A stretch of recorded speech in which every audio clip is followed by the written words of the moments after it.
అమ్మ నాన్నలాగా ప్రేమగా పెంచారు. కానీ నేనెవరో నాకు తెలియదనే కదా దుర్గమ్మ నన్ను ఇంట్లో నుంచి బయటికి పంపించేసింది. మీరు నన్ను అంతగా పెంచినా మీరు నా కన్న వాళ్ళు కాదనే కదా నన్ను అత్త ఇంట్లో నుండి బయటికి పంపించింది.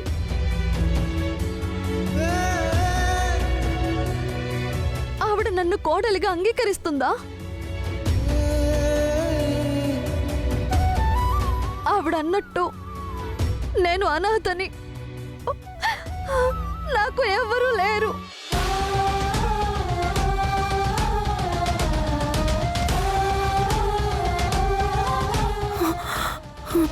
వద్దమ్మా, ఇంకెప్పుడు నువ్వు అలా అనుకు. నువ్వు అనాథవి కాదు. నన్ను ఓదార్చే ప్రయత్నం చెయ్యొద్దు ప్రియా. ఓదార్పు కాదు, నిజంగానే చెప్తున్నాను. నీకమ్మా నాన్న ఉన్నారు. నువ్వు అనాథవి కాదు కాదు కాదు.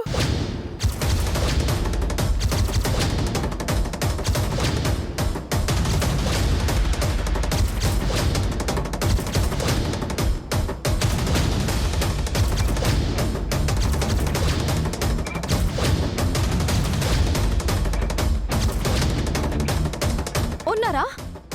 ఎవరు ప్రియా? ఎవరు ప్రియా? ఈ నిజాన్ని ఎందుకు దాస్తున్నారు? ఎందుకు నాకు చెప్పడం లేదు?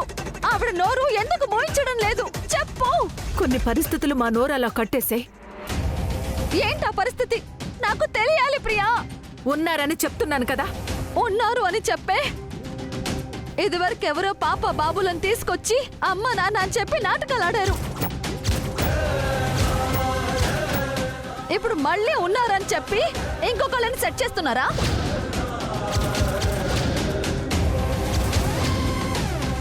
ఇలా అతుకులు బారి అమ్మ నాన్నల్ని తీసుకొచ్చి నా బతుకుని అతకించలేరు.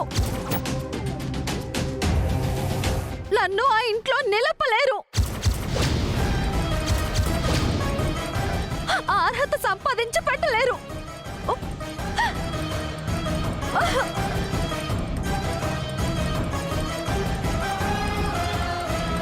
వద్దు, మోసం చేసి బతకడం నాకు ఇష్టం లేదు.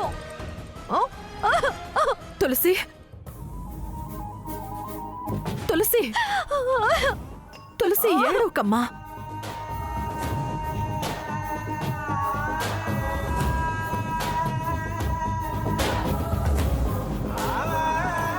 ప్రియా, ఎప్పటికైనా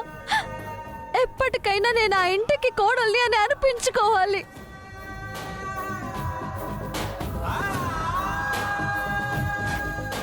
ఈ తాళి, ఈ బంధం నన్ను ఆ ఇంటికి శాశ్వతంగా కోడల్ని చేస్తుంది అని నాకు అనిపిస్తుంది. కానీ దుర్గమ్మ ప్రశ్నకి సమాధానం కావాలి. సమాధానం చెప్పగలగాలి. అప్పుడే నేను అక్కడ ఉండగలిగేది. అంతేకాని ఏదో చెప్పి ఉండలేను కదా.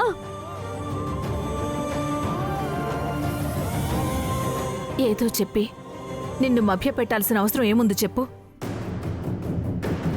24 గంటల్లో నీ అర్హత ఏమిటో ఈ ప్రపంచానికి తెలిసేలా చేస్తానని ఇంతకుముందు వదినతో ఛాలెంజ్ చేశాను.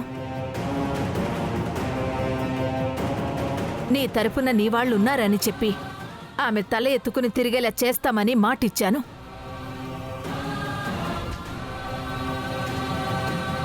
అదే మాట నీకు ఇస్తున్నాను. నువ్వు ఎవరో ఈ ప్రపంచానికి తెలిసేలా చేస్తాను.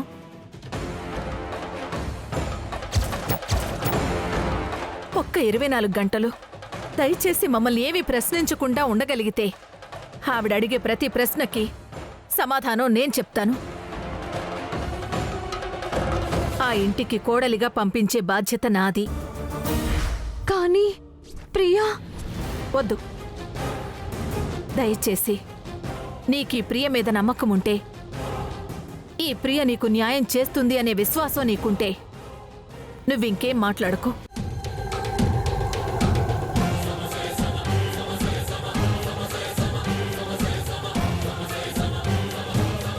అవునమ్మా, తనెప్పుడూ మాట తప్పే మనిషి కాదు. తన మనస్తత్వం నీకు తెలుసు. తనెప్పుడు సున్నితంగా ఆలోచించేది, ఎవరిని ఎప్పుడు ఒక్క మాట అనేది కాదు. అలాంటిది ఈరోజు దుర్గమ్మకి నువ్వెవరో తెలిసేలా చేస్తాను అంది. తనకి ఎలాంటి అగౌరవం రాకుండా చేస్తానంది. తను చేస్తాను అంటుంది కదా, వెళ్ళమ్మా, లోపలికెళ్ళి రెస్ట్ తీసుకో. అసలేం చేస్తున్నారో నాకు కూడా కొంచెం చెప్పొచ్చు కదా. అమ్మా తులసి, ఇప్పుడు నేనేం చెప్పలేను. అందరికీ అర్థమయ్యేలా చెప్తాను, సరేనా? నువ్వు లోపలికి వెళ్ళు. ప్రియా, అది కాదు. ప్లీజ్, నిన్ను లోపలికి వెళ్ళమన్నాను కదా, వెళ్ళు.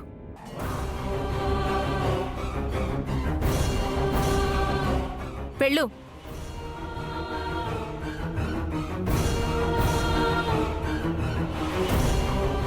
ఏంటి ప్రియా, నువ్వేం మాట్లాడుతున్నావో నాకు అర్థం కావట్లేదు. కనీసం నీకైనా అర్థమై మాట్లాడుతున్నావా? 24 గంటల టైం ఏంటి? అమ్మా నాన్నలు ఎవరో తేల్చేస్తానంటావేంటి? తల ఎత్తుకుని తిరిగేలా చేస్తానంటావేంటి? అసలు ఏం చేయబోతున్నావు? ఆవిడకేం చెప్పబోతున్నావు? ఇందాక నువ్వు ఎక్కడ నిజం చెప్పేస్తావేమోనని నేనెంత భయపడ్డానో నీకు తెలుసా? మెల్లగా మాట్లాడండి, అవతల తులసి ఉంది. అది కాదు ప్రియా, అసలు నువ్వు ఆవేశంలో ఏం చేస్తావేమోనని భయంగా ఉంది. నాకు చెప్పేయాలని అనిపించింది, కానీ ఇప్పుడు చెప్పడం కరెక్ట్ కాదు అనిపిస్తుంది. తులసి ఎవరండి? ఆదిత్య భార్య. అంటే మన కోడలు, నా మేనకోడలు. మన కోడల జీవితం ఇలా అర్థాంతరంగా వీధి పాలైతే ఎలా చెప్పండి? ఇది లేకపోతే ఆదిత్య ఏమైపోతాడు? వాడు దాన్ని ప్రాణంగా ప్రేమించాడండి. ఇదంటే వాడికి ప్రాణం. హ, అలాంటిది ఇది బాధపడితే, ఏదైనాగా ఇచ్చం చేసుకుంటే వాడి జీవితం ఏమైపోతుందండి? వాణ్ణి ఓదార్చడం మన వల్ల అవుతుందా? దానికేమన్నా అయితే వాడు మనకి దక్కుతాడా? వాడికేమన్నా అయితే మా అన్నయ్య తట్టుకుంటాడా? ఇంతమంది బలైపోయాక అసలు మా వదిన బతుకుతుందా? ఇన్ని అనర్థాలకి తనే కారణమవుతుంది. ఇవన్నీ తెలుసు కూడా నేను ఊరుకుని ఎలా ఉండగలను? ఏదో ఒకటి చేస్తాను కదా. చెయ్యగలనన్న నమ్మకం ఏర్పడింది కాబట్టే నేను వదినకి మాట ఇచ్చాను. మేనకోడలైనా దాన్ని కూతుర్లా పెంచాం. దాని స్థానం ఎక్కడుందండి? వాడక్కడ పెరిగినా వాణ్ణి కూడా మనం గుండెల్లోనే పెట్టుకున్నాం. ఇద్దరూ కూడా మన గుండెల్లో ఉన్నవాళ్లే.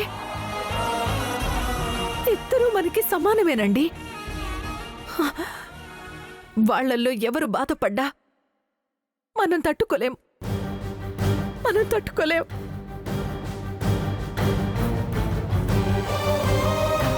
మన కళ్ళ ముందే మనం కన్న పిల్లల జీవితాలు ఇలా మారిపోతుంటే నేను తట్టుకోలేనండి. నాకది ఏమాత్రం ఇష్టం లేదు.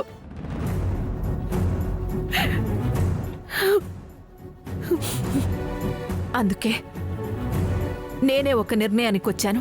అదే ప్రియా, ఏంటా నిర్ణయం? చెప్పు ప్రియా. దయచేసి నా నిర్ణయాన్ని బలపడనివ్వండి, తర్వాత చెప్తాను.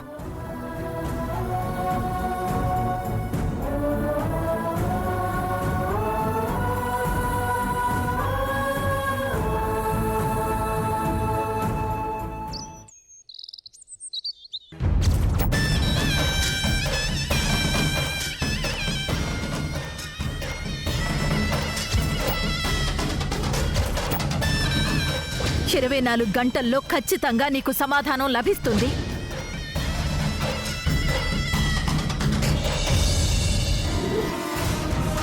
ఆ తులసి మళ్ళా ఈ ఇంట్లో అడుగు పెడుతుందా? నాకేం తెలిసే. ప్రియా పిన్ని చెప్పింది కదా, తులసికి అమ్మా నాన్నలున్నారు, 24 గంటల్లో వాళ్ళని చూపిస్తాను, తులసిని మళ్ళీ ఈ ఇంట్లోకి తీసుకొస్తాను అంది కదా. అదే అర్థం కావడం లేదు. దుర్గ చెప్పినట్టు పాపా బాబులు దొంగలని తేలింది. అనాథ ఎవరూ లేరనే కదా దుర్గ దాన్ని బయటికి పంపించింది. ప్రియా పిన్ని దాని అమ్మా నాన్నలను తీసుకొస్తానంది కదా. అంటే మళ్ళీ పాపా బాబు లాంటి వాళ్ళని ఎవరైనా తయారు చేస్తుందా? ఆ, మళ్ళీ మళ్ళీ అలాంటి నాటకాలు ఆడితే దుర్గ ఎందుకు ఒప్పుకుంటుంది? సాక్ష్యాధారాలు ఉండాలి కదా. నానమ్మా ఒక్కసారి ఆలోచించు. ఎప్పుడూ ఎదురు తిరిగి మాట్లాడని ప్రియా పిన్ని 24 గంటల్లో చూపిస్తాను అని అత్తయ్య మీదే ఛాలెంజ్ చేసింది. అంటే ఖచ్చితంగా దాని వెనక రహస్యం ఏదో ఉంది. నిజమేనే, నేను అదే ఆలోచిస్తున్నానే. ప్రియా అంత తొందరగా మాట జారే మనిషి కాదు. అది నమ్మకం తక్కువ మాటలు మాట్లాడదు, కాని మాటలు అస్సలు మాట్లాడదు. అది పొరపాటును కూడా నోరు జారదు. అలాంటిది అలా అంది అంటే నేను ఆలోచిస్తున్నా. మనిద్దరం ఏది ఆలోచించినా అమ్మా నాన్నలు ఉన్నారు అని ఆ ప్రియపిని తీసుకొచ్చిందనుకో, ఎన్నాళ్ళు నమ్ముకున్నందుకు మనకి ఏమీ మిగలదు. పిచ్చోళ్ళలాగా మన దాన్ని మనం పోవాలి. ఎట్టి పరిస్థితుల్లో తులసిని ఇక్కడికి మాత్రం రానివ్వకూడదు. మన చేతుల్లో ఏముందే? నిజంగానే ప్రియ చెప్పినట్టు దానికి కన్న తల్లిదండ్రులుండి ప్రియ తీసుకొచ్చిందనుకో, మనమేం చేయగలం? ఏదో ఒకటి చెయ్యాలి నానమ్మా. సరేలే, అంత ముంచుకొచ్చినప్పుడు ఏదో ఒకటి ఆలోచిద్దాం. అయినా మనం దుర్గని నమ్ముకునున్నాం. దుర్గే ఏదో దారి చూపిస్తుంది. ఆ కొండ మీద దుర్గమ్మ, ఈ కొండ కింద దుర్గ, ఈ ఇద్దరే మనల్ని కాపాడాలి.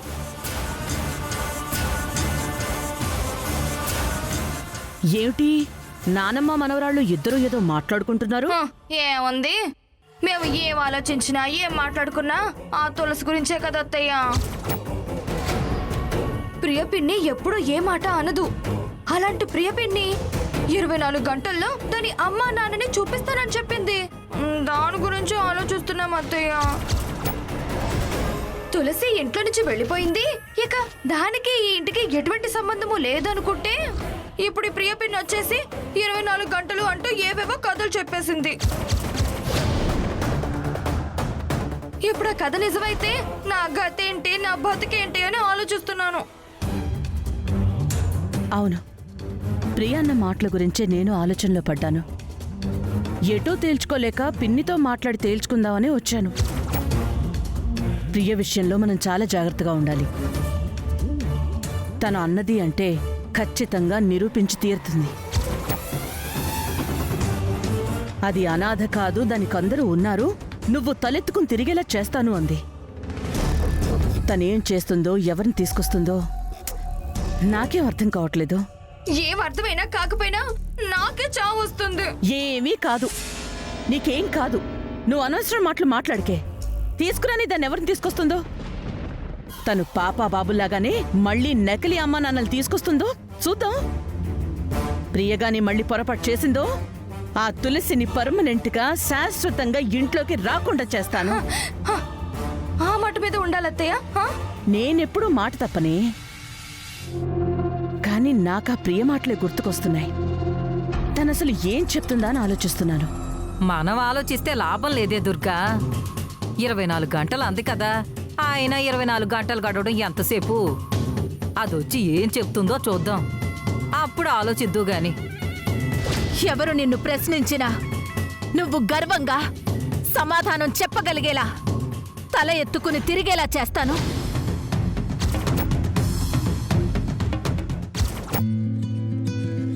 పంతులు గారు, మీరు చెప్పినట్టే రేపటికి అన్ని సామాన్లు రెడీ చేయిస్తాను. లిస్ట్లో ఒక్క ఐటెం కూడా మిస్ కాకుండా చూస్తాను. రేపు మాత్రం మీరు తొందరగా రావాలి. ఫంక్షన్ మామూలుగా జరగకూడదు. ఎవ్వరికి ఏ విషయంలో తక్కువ కాకుండా ఉండాలి. దానాల్లో గాని మీకిచ్చే సంభావనలో గాని ఎక్కడా తక్కువ రానివ్వను. మీరు మాత్రం శాస్త్రబద్ధంగా సాంప్రదాయంగా అన్ని దగ్గరుండి జరిపించాలి. ఆ విషయంలో నువ్వు నిస్సందేహంగా ఉండమ్మా. చక్కగా జరిగేలా చూస్తాను. సత్ఫలితం పొందేలా చేస్తాను. ఉంటానమ్మా. సరే పంతులు గారు. ఏంటి ప్రియా, నువ్వేం చేస్తున్నావు? ఏం మాట్లాడుతున్నావు? పంతులు గారు అంటావు, సామాన్ అంటావు, దానాలంటావు, శాస్త్రం అంటావు. నాకేం అర్థం కావట్లేదు. కాస్త ఓపిక పట్టండి. మీ ప్రతి ప్రశ్నకి సమాధానం దొరుకుతుంది. మీ అనుమానాలన్నీ నివృత్తి అయిపోతాయి. ఏం అనుమానాలు నివృత్తి అవడం అమ్మా?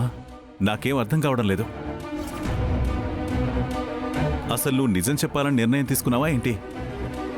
24 గంటల్లో తలెత్తుకునేలా చేస్తాను, గర్వంగా తిరిగేలా చేస్తానని దుర్గ దగ్గర పెద్ద పెద్ద మాటలు అన్నావు.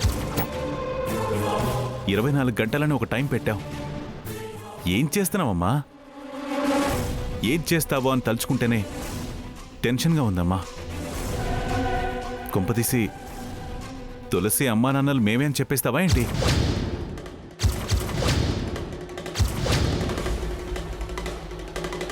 ఒకవేళ నువ్వు నిజం చెప్పేస్తే ఇంతకాలం తులసి మీద అసహ్యం చూపించిన దుర్గా నిజం చెప్పగానే నమ్మేస్తుందా? అసలు ఏమైపోతుందని భయంగా ఉంది. ఇప్పటికే నేను ఒకసారి స్వామీజీ వేషం వేసి మోసం చేశాను. ఎవరో తీసుకొచ్చి అమ్మా నాన్నలని చెప్పి మోసం చేశాం. మనం మోసం చేశామనే కోపం మీద ఉంది. తులసి అంటే చిన్నప్పటి నుంచి కోపం, ఇప్పుడు అది కాస్త ద్వేషంగా మారింది. ఇద్దరి మధ్య శత్రుత్వం పాము ముంగిసెల్లా తయారైంది. దాన్ని చూస్తేనే ఓర్వలేకపోతుంది. కోపంతో పళ్ళు పటపట కొరుకుతుంది. అంతర్గతంగా ఎంతో శత్రుత్వం పెంచుకుంది. ఈ మధ్య నా మీద కూడా పెంచుకుంది. మనందరం ఒకటి, అది ఒక్కరితే ఒకటి అనే భావన తనలో ఏర్పడింది. ఈ టైంలో నువ్వు చెప్తే నమ్ముతుందా? ఒకవేళ నమ్మితే ఏమైపోతుందో? నా బతుకుతో ఇంతలా ఆడుకుంటారా?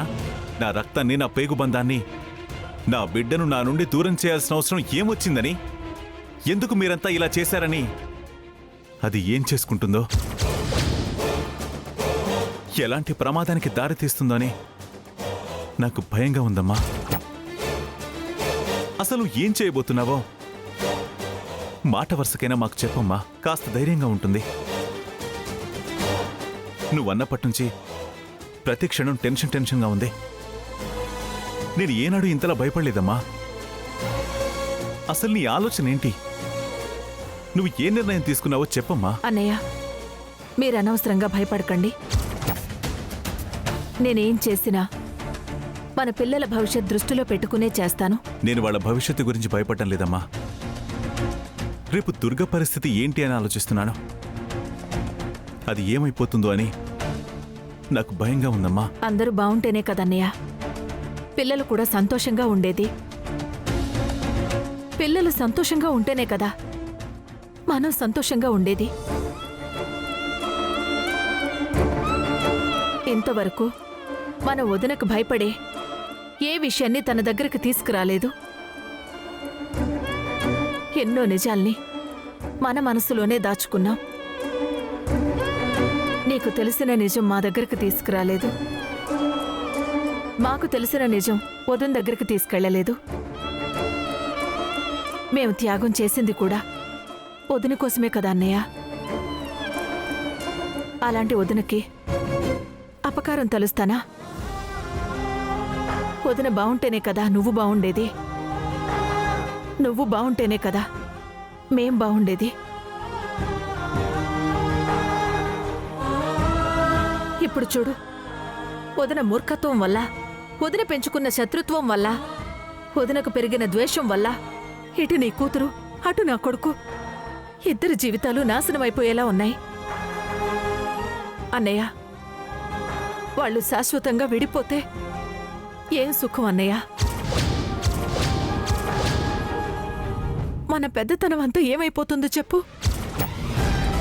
మేం చేసిన త్యాగం వృధా అయిపోదు.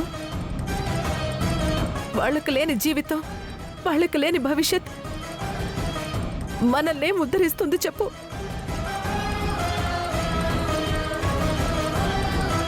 దానివల్ల మనమేం సంతోషంగా ఉండగలం? నేను చేసిన త్యాగానికి అర్థం ఉండాలంటే, మన అందరి జీవితాల్లో సంతోషం ఉండాలంటే మనం కళ్ళు తెరవాలన్నయ్య. కళ్ళు తెరవాలి నిజమే, అలా అని ఏం చేస్తావు? నిజం చెప్తే బావన్నట్టు దుర్గమ్మ ఎంత మొండిదో నీకు తెలుసు కదా. ఆవేశంలో తనేమైనా చేసుకుంటే బావ పరిస్థితి ఏంటో ఆలోచించవా? అన్నే పరిస్థితి ఏంటో వదిన సీమంతో రోజే ఆలోచించాను. వదిన పట్టుదల పంతం ఎలాంటివో తెలుసు కాబట్టి అలాంటి త్యాగానికి ముందుకొచ్చాను. ఇప్పుడు మాత్రం ఎవరి నుండి దూరం చేయను, ఎవరికి ఎలాంటి నష్టమూ కలిగించను. నేనొక నిర్ణయం తీసుకున్నాను.